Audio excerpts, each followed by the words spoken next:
Amén. Evangelio de Marcos, capítulo 6, versículo 30.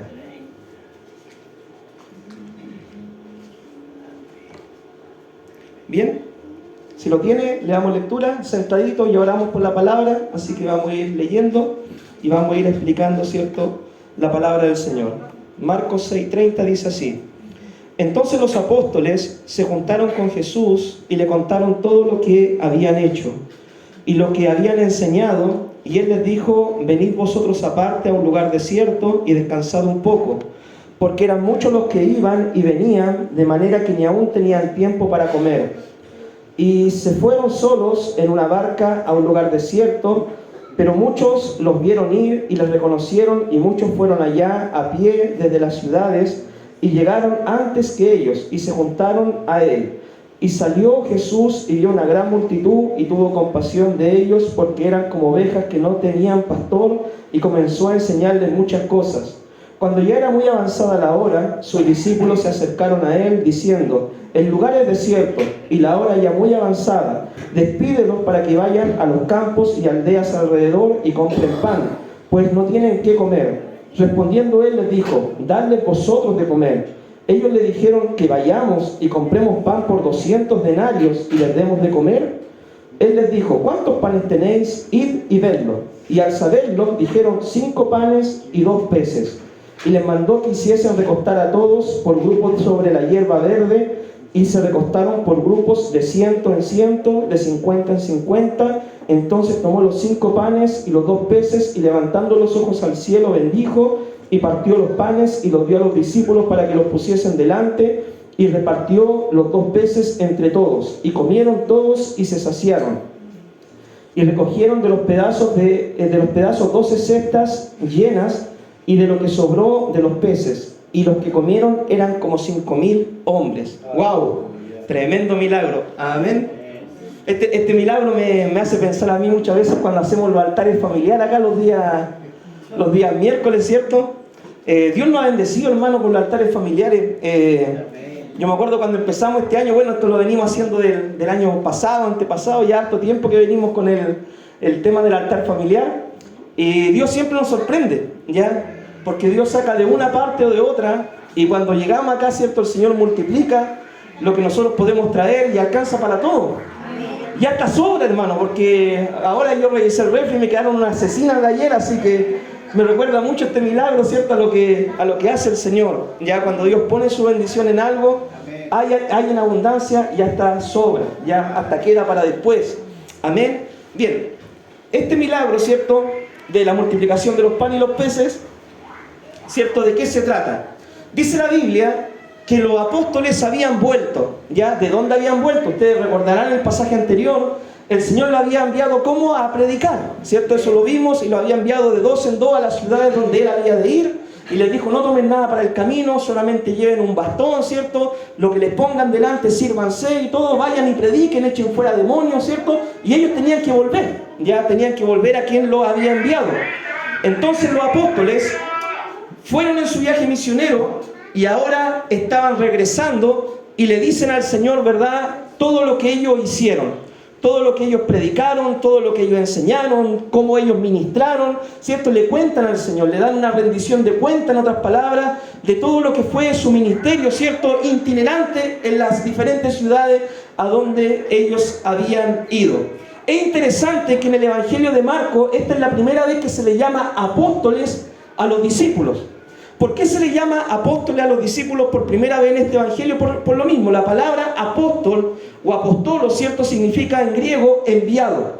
Enviado con una misión, el mismo término que equivale a misionero, ¿cierto?, para la palabra nuestra. Dios lo había enviado con una misión, ¿cierto?, a sus discípulos, a sus apóstoles, para ir y predicar el evangelio. ¿Ya? Entonces ahora ellos vuelven y al rendir cuentas, ¿cierto?, al Señor de lo que habían hecho. Ahora, el rendir cuentas de nuestro ministerio a nosotros nos ayuda, ¿cierto?, a poder corregir lo deficiente. El rendir cuentas nos ayuda a recibir orientación, y el rendir cuentas a nosotros nos ayuda a ser más humildes. Nosotros, hermanos, debemos entender que no somos llaneros solitarios. Nosotros debemos entender que no nos mandamos solos. Tenemos un Señor a quien tenemos que rendir cuenta. También si nosotros pertenecemos a una iglesia local, tenemos, ¿cierto?, un pastor que Dios ha puesto por cabeza, ¿cierto?, a líderes, ¿cierto?, de ministerio a quienes nosotros debemos rendir cuenta. Cuando nosotros, ¿cierto?, trabajamos bajo la cobertura, de hecho yo mismo como pastor rindo cuenta. Ustedes me dirán, ¿a quién rinde cuenta el pastor? Si es el pastor de la iglesia, yo rindo cuenta al obispo de mi misión. Y mi obispo también rinde cuenta. ¿A quién rinde cuenta? Al supervisor nacional. Y el supervisor nacional también rinde cuenta. ¿A quién rinde cuenta él? Al supervisor latinoamericano. Y el latinoamericano también rinde cuenta al supervisor mundial. Y el supervisor mundial, ¿a quién rinde cuenta? Y al concilio, ¿cierto?, de todos los obispos de la misión. ¿Ya? Entonces, mi hermano, el rendir cuenta es sano y es saludable. Hay cristianos, ¿cierto?, que muchas veces no quieren rendir cuenta o no quieren dar explicación de su ministerio o no se quieren sujetar a nada y quieren trabajar, ¿cierto?, de forma independiente para que nadie los pueda corregir o decir nada. El peligro de trabajar de esa forma, sin rendir cuenta, sin estar bajo una cobertura, sin estar con un mentor, ¿cierto?, que te vaya diciendo lo que debe hacer, lo que debes corregir, lo que instruyéndote en el camino, el peligro es que uno puede desviarse del camino y no hay nadie, ¿cierto?, que te vaya a indicar cómo volver a ese camino. ¿Ya? No sé si me entiende la idea. Si yo no le rindo cuenta a nadie y yo me mando un carril, ¿cierto?, ¿quién me va a corregir a mí para volverme a la senda? Entonces nosotros encontramos este principio en la palabra del Señor. Los apóstoles, a pesar que habían sido enviados, a pesar que eran apóstoles, a pesar que Jesús los comisionó con milagros, con maravillas, con enseñanza, ellos vinieron y rindieron cuenta de su ministerio. Y en esa conversación, Cristo, ¿cierto?, lo más probable es que le tiene que haber dicho algunas cosas como, mira, está bien, ¿cierto?, que echaran fuera demonios, pero tienen que prepararse en oración, tienen que prepararse en ayuno. De repente puede pasar, ¿cierto?, que van a colocar las manos y no suceda nada, porque la gente no tiene fe. Entonces, ese rendimiento de cuentas nos ayuda a trabajar, ¿cierto?, mejor bajo una supervisión y bajo una guía direccional por medio de los hombres que Dios pone, ¿cierto?, para guiar a la iglesia. Sigamos adelante. A algunos cristianos no les gusta rendir cuenta de sus ministerios. Usted conocerá de que hay muchos ministerios independientes por ahí, ¿ya? De repente suena, no, el ministerio que salió de allá y el ministerio que anda por allá, ¿cierto?, y no le rinden cuenta a nadie. Y uno llega muchas veces o oye de esos lugares y son muy desordenados, ¿ya? Cualquiera coordina, cualquiera predica, cualquiera ministra, no tienen un orden, no tienen una formación, nunca se dan cuenta de los dineros de la iglesia, por ejemplo, nunca se dan cuenta, ¿cierto?, rendir cuenta de qué es lo que se hace, ¿cierto?, con la plata de la iglesia. Entonces, mi hermano, es muy importante esto. Nosotros, por ejemplo, como iglesia de Dios, nosotros todos los años, ¿qué es lo que hacemos? La sección de negocio. Ahí se da cuenta de todos los dineros que ingresan. ¿Por qué? ¿Por qué es importante esto? Porque de repente usted puede, ¿cierto?, encender el televisor y de repente puede salir un pastor hablando en televisión diciendo, no, que yo gano algo, un poquito, ¿cierto?, unos 20 millones nomás. Y todos quedan sorprendidos y todos dicen, ¿y dónde estaban los líderes, ¿cierto?, que no le dicen nada a ese hombre de que lo que estaba haciendo estaba mal? ¿Por qué? Porque precisamente no hay una rendición de cuentas. No hay alguien a quien ellos le digan, mira, estoy haciendo esto, y la persona que está detrás o que está al frente a él le dice, mira, esto está mal lo que estás haciendo, debes corregir esto que está deficiente en tu ministerio, ¿ya? Algunos cristianos no les gusta rendir cuentas de sus actividades y caen en errores. ¿Y qué es lo que produce esto? Cuando un cristiano cae en errores o en malas prácticas o en ministerios que no rinden cuenta a nadie, ¿cierto?, y caen en desórdenes, ¿qué es lo que finalmente produce eso? Mal testimonio al Evangelio. Eso es lo que finalmente produce. Y después la gente, ¿cierto?, no quiere creer en la iglesia porque quizás creen en el Señor o creen en Dios, pero dicen, no, mira, para ir a la iglesia y ser así yo mejor no voy. O mira, porque en esta iglesia hicieron esto, o en esta iglesia están haciendo esto, o el pastor, mira, está haciendo esto. Y como son pastores independientes que no le rinden cuenta a nadie, y nadie les puede decir nada, porque si quizás un miembro le dice, oye, pastor, mira, tienes que corregir esto, y el pastor quizás, ¿cierto?, le dice, bueno, si no te gusta, te vas. Entonces caen en estos errores, ¿cierto?, que finalmente desacreditan el Evangelio de Jesucristo. El rendir cuentas a nuestras autoridades nos permite recibir el mentoreo que necesitamos. Para eso están las autoridades en la iglesia. Yo lo digo, no solamente uno como pastor, mi hermano, ¿ya? Yo también tengo mi autoridad a quienes rendir cuenta. Si usted no sabe, todos los meses acá en la iglesia se llena un informe, ¿ya? Se llena un informe con la cantidad de asistentes que vienen, la cantidad de la gente que asiste a los ministerios, con la cantidad de ofrenda que entra a la iglesia, con la cantidad de los diezmos que se reciben. Todos los meses se llena ese informe. Yo rindo cuenta, ¿ya? Y si, por ejemplo, mi obispo notara algo que está mal en mi informe, él lo primero que va a hacer me va a llamar y me va a decir: Jorge, ¿qué está pasando? ¿Ya? Si, por ejemplo, él ve de que, no sé, me entregan la iglesia, ¿cierto?, con 30 personas y después yo pongo 10 personas en la iglesia, de seguro que me llama y dice: Jorge, ¿qué pasó? ¿Ya? ¿Por qué sucede esto? ¿Cuál es el problema? ¿Para qué? Para mentorearme y guiarme para poder solucionar esos problemas. O si yo, por ejemplo, en las observaciones pongo: este mes perdimos 5 miembros, ¿cierto? Mi obispo, lo más probable es que me llame y me pregunte: ¿y por qué, Jorge?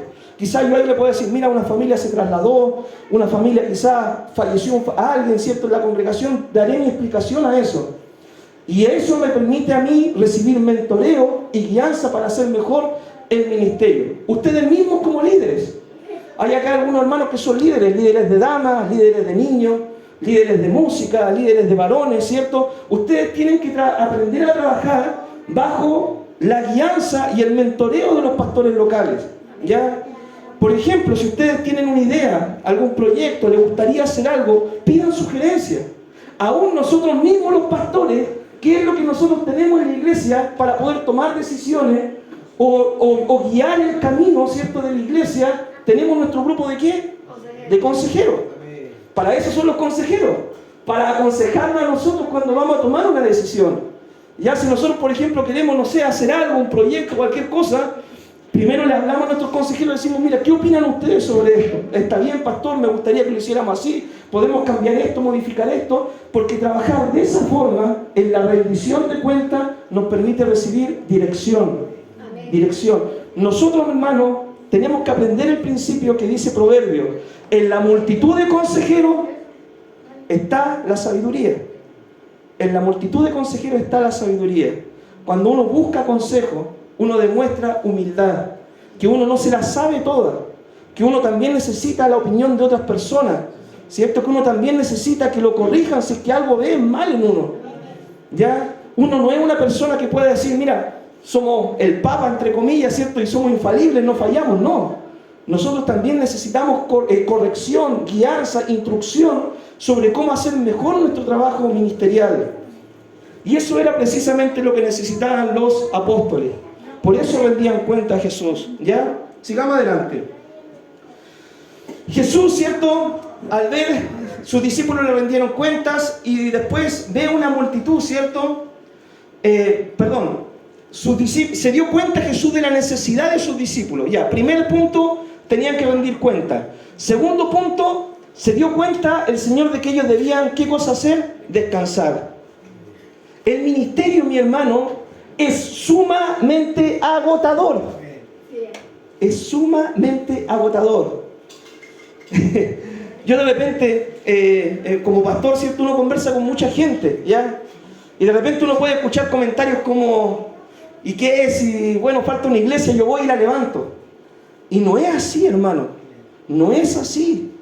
Yo cuando escucho ese tipo de comentarios, yo me doy cuenta de que falta un entendimiento, una madurez para ver el ministerio, ¿ya? Yo estuve en Hualqui tratando de plantar una iglesia por 3 años. Hermano, yo le aseguro de que ganar almas no es tan fácil como uno cree que es. No es que uno sale afuera, chutea 2 piedras, ¿cierto?, y hace el gol. ¿Ya? No es así. Ganar almas es un trabajo sumamente sacrificado. Por eso la palabra dice: el que gana almas es sabio. ¿Ya? Hay que tener sabiduría para ganar almas. Para echar a la gente fuera de un lugar no cuesta nada.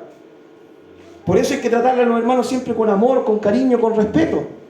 Pero para ganar almas, cuesta mucho ganar almas. Que la gente entienda el Evangelio, comprenda la salvación, crezca espiritualmente, se afirme espiritualmente, dé fruto espiritualmente en la iglesia. Cuesta mucho. ¿Ya? Entonces, el trabajo del ministerio es sumamente agotador.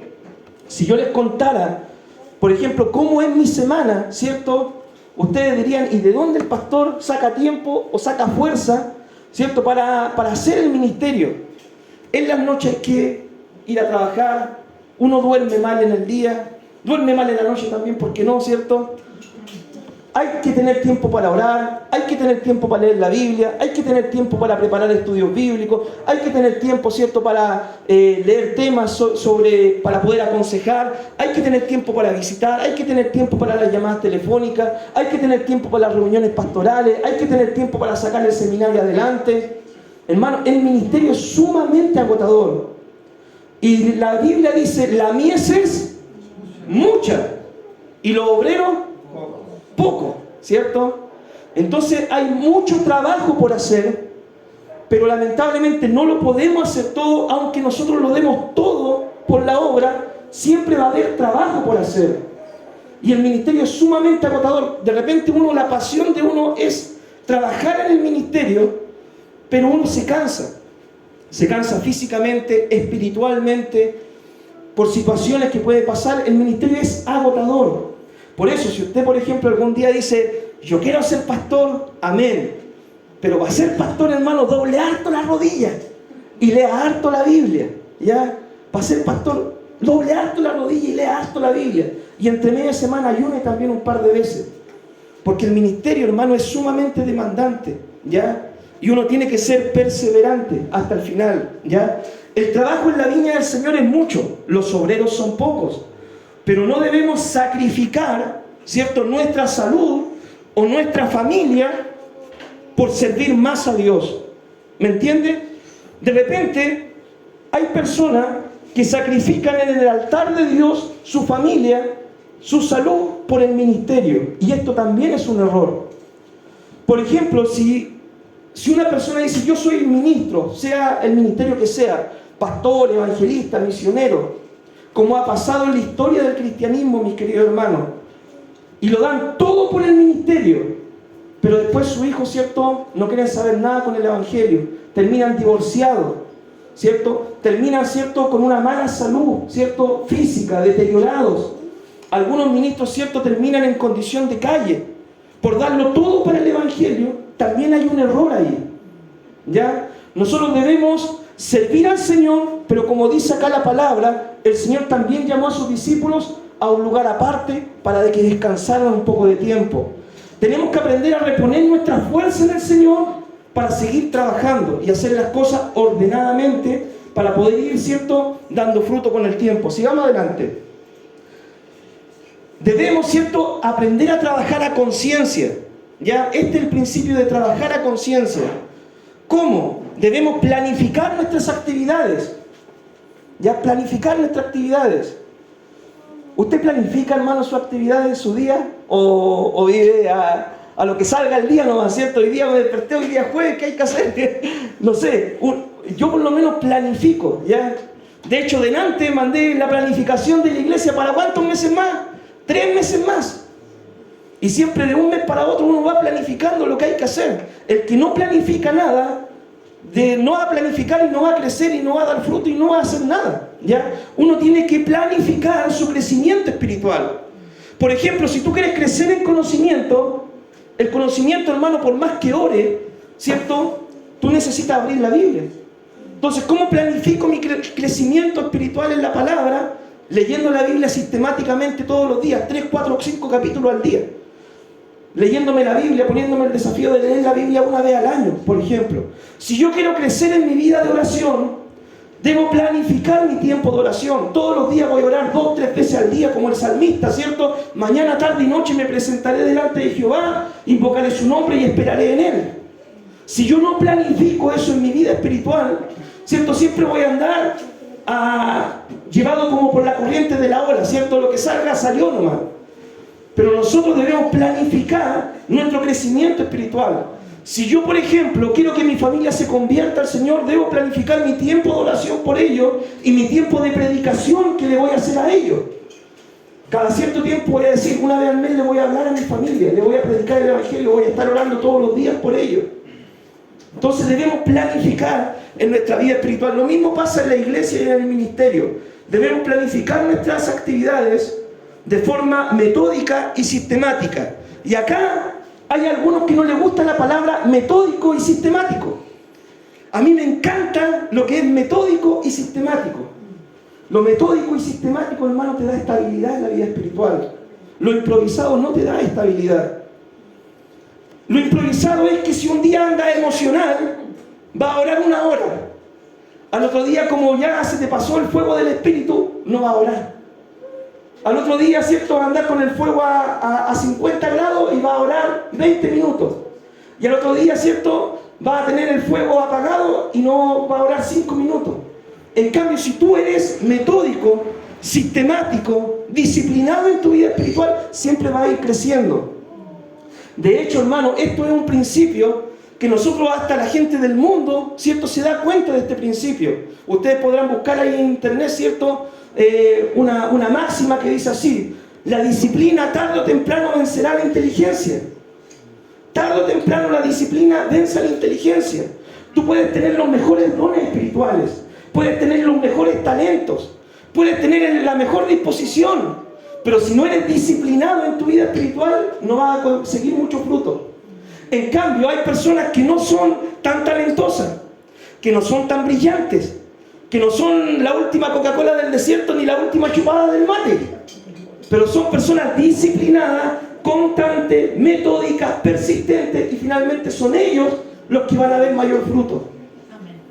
Si yo, por ejemplo, digo, no, yo cuando siento de evangelizar voy y entrego un par de tratados, ¿cierto?, cuando siento, y quizás no sientas nunca de ir a hacerlo, pero si tú te propones en tu corazón y dices, yo quiero ver almas ganadas, y todos los días voy a salir a entregar un tratado aunque sea, en un año son 365 tratados que entregaría, a comparación de un día en el año que te sientes impulsado a evangelizar y que entregas 5 o 3 tratados. El ser metódico, disciplinado, sistemático, nos va a llevar al crecimiento, ¿ya? Y yo sé de que hay algunos de ustedes que no les gusta mucho este sistema, ¿cierto?, de ser disciplinado, metódico, sistemático, porque estamos acostumbrados a improvisar, estamos acostumbrados a no ser ordenados. Pero el orden, hermano, te va a llevar al crecimiento el día de mañana, ¿ya? Y eso es un principio para toda la vida.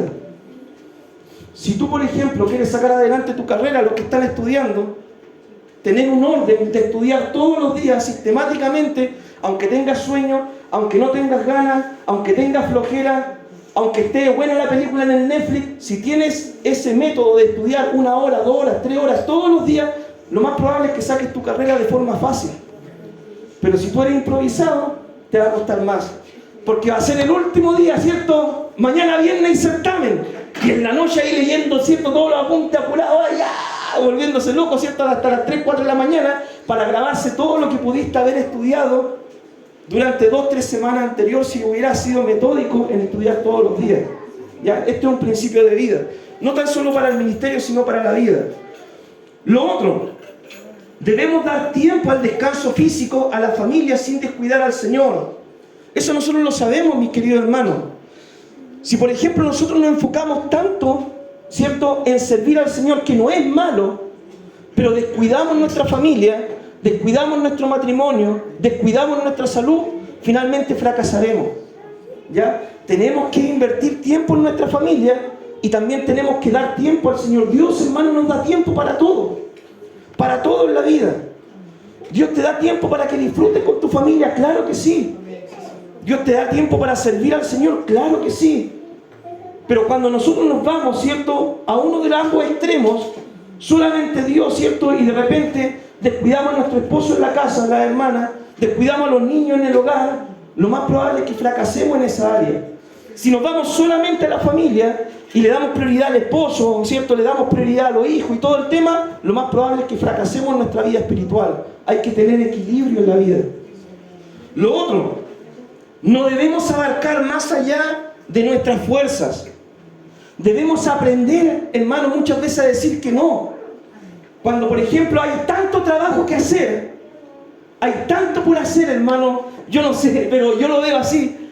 Hay tanto por hacer y yo muchas veces me siento que estoy echando una gota en el mar en comparación con lo que hago, que muchas veces uno tiene que priorizar y aprender a decir no en alguna área. Hay mucho trabajo por hacer, pero hay cosas que te pueden desenfocar de tu caminar con el Señor, te pueden desenfocar de tu ministerio, de tu relación con el Señor. Por ejemplo, ¿qué malo tiene de ver una serie en Netflix? No tiene nada de malo. Si es una serie que no tenga ningún contenido malo, obviamente. Pero ¿qué pasa si en vez de dedicar esa hora, 2, 3 horas a ver esa serie, dedica esas 2, 3 horas a leer la palabra, a orar, a buscar al Señor? Dice una historia, ¿cierto?, que David Wilkerson, un gran predicador que hubo, que ya falleció, partió, él dedicaba 1, 2, 3 horas, ¿cierto?, a ver televisión. Todos los días, ¿cierto?, veía un programa favorito. Y de repente sintió de parte del Señor y dijo, ¿y por qué no dejo estas 2, 3 horas, ¿cierto?, para orar y buscar al Señor? Y cuando él empezó a hacer eso, Dios, ¿cierto?, le mostró la necesidad que había en una ciudad donde había jóvenes que se estaban involucrando en las pandillas, y sintió de parte del Espíritu ir a predicar a esos jóvenes, y ahí fue donde nace la película La Cruz y el Puñal, ¿cierto?, donde fue David Wilkerson a predicar y se convirtieron en estos jóvenes que eran pandilleros. Pero todo nació gracias a ¿qué? A un tiempo que él designó para estar con el Señor, ¿cierto?, en vez de estar viendo televisión. Entonces nosotros, hermanos, si queremos crecer, hay que marcar prioridades. Lo otro, como le dije, aprender a decir que no a las distracciones. No todas las cosas son malas, mi hermano, ¿ya? Por ejemplo, hay gente que le gusta el fútbol y está bien ver un partido de fútbol. Pero cuando te toca el culto en la iglesia, ¿cierto?, hay que saber marcar prioridades. Hay gente, por ejemplo, que le gusta ver películas. No es malo, hermano, ver películas. Una película, obviamente, que tenga un contenido bueno. Pero hay que saber marcar prioridades. ¿Qué es más importante? ¿Ver la película o orar?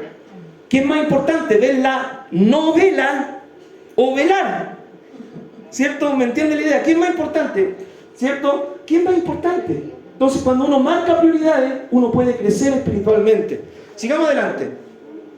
Bien, era tanta la necesidad de las personas, ¿cierto?, que no dejaban casi nada de tiempo a Jesús para descansar y los apóstoles. No quedaba tiempo, hermano, era mucha la necesidad. Y si yo te preguntara hoy en día, ¿hay mucha necesidad afuera de la iglesia? Amén. Hay mucha necesidad, hermano. Si tú no eres capaz de ver la necesidad que hay fuera del templo, es porque necesitas orar al Señor, que Dios abra tus ojos espirituales y te muestre la necesidad. Hay necesidad aún en tu propia casa, hermano. Hay necesidad aún en tu propio hogar. Con tu esposo que es inconverso, con tus hijos que son inconversos, con tus vecinos que son inconversos, con tu tía, con tu abuela, con tu sobrina, con todo, ¿cierto?, la familia que no conoce al Señor. Aún dentro de tu propia familia hay mucha necesidad. Entonces, hermano, al Señor no le dejaban ni siquiera tiempo para esto, ya para descansar. Era muy agotador su ministerio. Jesús, en vez de enojarse, ¿cierto?, cuando la gente le iba a decir, pero Señor, sáname, Señor, dime esto, un consejo, esto, el Señor, en vez de enojarse, dice que ¿qué es lo que sentía el Señor? Compasión. Compasión sentía por las personas. Y es lo mismo que nosotros, hermanos, debemos sentir. Lo que nos motiva a servir a la gente no es porque el pastor, ¿cierto?, te está mandando. No es porque tengo que cumplir con el Señor. No es porque es mi obligación porque soy líder o es mi obligación porque soy cristiano. Lo que te debe motivar a servir a tus vecinos, lo que te debe motivar a servir a tu familia, lo que te debe motivar a servir a tu prójimo es el amor a Dios y el amor a tu prójimo. Eso debe motivarte, porque esa es la mejor motivación para servir al Señor. No porque el pastor te diga que tienes que hacerlo, no porque te obligan a hacerlo, sino que porque tú te das cuenta de que hay tanta necesidad y que Dios puede usar tu vida para bendecir la vida de otros, mi querido hermano. Ya de repente nosotros no nos damos cuenta de que somos ministros del Señor, en las manos del Señor, y podemos bendecir a mucha gente que Dios nos pone en el camino. Amén. Sigamos adelante. Bien, tú me podrás decir, pero yo, ¿qué es lo que tengo para ofrecerle al Señor? No soy profesional quizás, no tengo grandes sumas de dinero, no he estudiado teología, no sé, quizás cuál puede ser tu excusa, ¿cierto?, de decirle, yo no tengo nada para ofrecer al Señor. Muchos quizás se sienten así, yo no sirvo para nada. Yo hasta lo he escuchado, mi hermano, decir, yo, pastor, no sé cuáles son mis dones, no sirvo para nada, no sé qué hacer. Hermano, cuando el Señor, ¿cierto?, quiso bendecir a esta multitud, le dijo a los discípulos, denles de comer, denle ustedes de comer. Y ellos le dijeron, ¿y qué tenemos? Y buscaron, ¿cierto? ¿Y qué es lo que tenían? 5 panes y 2 peces. ¿Qué es lo que es esto para un mundo que está perdido. ¿Qué es lo que es esto para Talcahuano, que la mayoría de las personas que viven en Talcahuano no conoce al Señor? ¿Qué es lo que es esto para Nueva Los Lobos siquiera, o Centinela, 5 panes y 2 peces para una gran multitud que no conoce al Señor? Uno podría decir no es nada, pero si tú lo pones en las manos del Señor, ahí ocurre el milagro, mi hermano. Dios multiplica esos 5 panes y 2 peces y alcanza para una multitud. Jesús les dice, denle ustedes de comer a la multitud. Esto era imposible. Con 5 panes y 2 pescados era imposible hacer este milagro. Pero en las manos del Señor está el milagro, mi hermano. Y eso es lo que vamos a ver ahora. Mira, sigamos adelante. Si Dios te preguntara el día de hoy, ¿qué tienes tú para ofrecerme? ¿Qué tienes tú para ofrecerme? Te dice el Señor. ¿Qué tienes tú para ofrecerme? ¿Tendrás quizá en la semana 1 hora de tu tiempo que tú me puedas regalar? ¿Tendrás quizá en la semana 2 horas de tu tiempo que tú me puedas dar? ¿O es que quizás trabajas, no sé, de 6 de la mañana hasta las 6 de la mañana del otro día y no tienes nada de tiempo en la semana? ¿Qué tienes tú para ofrecerme? Quizás, ¿cierto? No tienes, no sé, una gran cantidad de dinero, pero quizás puedes tener algo. Quizás no puedes tener todas las horas del tiempo, quizás no eres ministro a tiempo completo, pero puedes tener 2, 3 horas. Yo no sé, hermano, qué es lo que usted puede tener para ofrecer al Señor. Pero lo que sí sé es que si usted coloca eso en las manos del Señor, Dios se va a encargar de hacer el milagro de multiplicación. Hermano, mira, si tú dices, yo tengo 1 hora para ofrecer al Señor en la semana. Yo te digo, 1 hora, no solamente para venir al culto, sino para servir al Señor. Cuando nosotros venimos al culto, venimos a adorar a Dios. Venimos a capacitarnos, venimos a que Dios nos enseñe, nos prepare, nos corrija, nos enseñe, todo el tema. Pero el servir al Señor se hace fuera del templo. ¿Ya? Acá dentro del templo, claro, podemos servir predicando, coordinando, pero hay un servicio que está en las multitudes fuera del templo. Donde hay enfermos, donde hay necesidad, donde la gente, hay matrimonios rotos, donde hay jóvenes parados en la esquina que se están drogando. Hay un servicio que es fuera del templo. ¿Ya?